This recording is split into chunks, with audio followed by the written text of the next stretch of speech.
কাহিনীভাগ এনেকুৱা ধৰণৰ যে জীৱন মৰণৰ লগত যুঁজি থকা এগৰাকী নাৰী আৰু সেই নাৰীৰ এজন প্ৰেমিক যিয়ে সেই নাৰীৰ সেই ইচ্ছা পূৰণৰ বাবে এটা ঐতিহাসিক সিদ্ধান্ত লয় আৰু সেই সিদ্ধান্তটোক কেন্দ্ৰ কৰি এটা অবাঞ্ছিত পৰিস্থিতিৰ সৃষ্টি হয় আৰু সেই পৰিস্থিতিৰ কেন্দ্ৰ কৰি আমাৰ কাহিনীটো ৰচনা কৰা হৈছে খুব এটা সুন্দৰ কাহিনী নাৰীকেন্দ্ৰিক কাহিনী পৰিয়ালকেন্দ্ৰিক কাহিনী যি কাহিনীত মানুহে নতুনত্ব পাব কিহৰ কাৰণে য'ত প্ৰেমো আছে ত্যাগো আছে আৰু লগতে এগৰাকী বিধৱাৰ কান্দোনো আছে চকুলো আছে আৰু এগৰাকী সধৱাৰ হাঁহিও আছে গতিকে সুখ দুখৰ সমাহাৰ ঘটিব এই কাহিনীটোত আৰু লগতে বিভিন্ন ধৰণৰ উপকাহিনীও আছে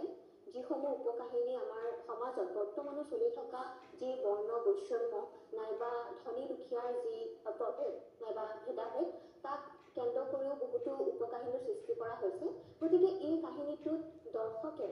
নতুনত্ব পাব